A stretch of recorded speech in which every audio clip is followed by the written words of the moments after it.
Ағымдағы жылдың 25 мамырында Қазақстан Республикасының Ішкі істер министрлігі Украина ұлттық полициясымен бірлесіп, екі елдің бас прокуратураларының өзара іс-қимылы аясында ауқымды халықаралық арнайы операция өткізді.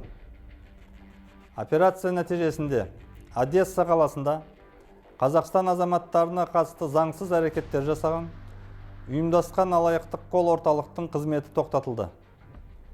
Қылмыстық топ ұзақ уақыт бойы Қазақстан азаматтарына қатысты интернет алаяқтық әрекеттерін жүйелі түрде жүзеге асырып келген.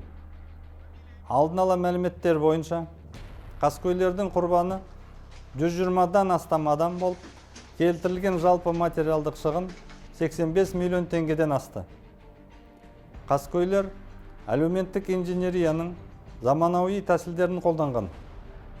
Олар байланыс операторларының, банктердің, құқық қорғау органдарының және мемлекеттік құрылымдардың қызметкерлері ретінде танысып, азаматтардың смартфондарына зиянды қосымшаларды орнатуға көндірген.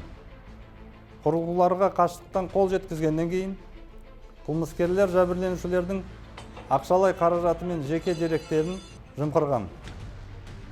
Халықаралық арнайы операция аясында санкцияланған 8 тінту жүргізіліп, нәтижесінде 2 элиталық автокөлік, 26 компьютер, 49 мобильді құрылғы, психологиялық ықпал ету бойынша егжей-тегжейлі нұсқаулықтар мен сценарийлер, Қазақстан Республикасының рәміздері тәркіленді.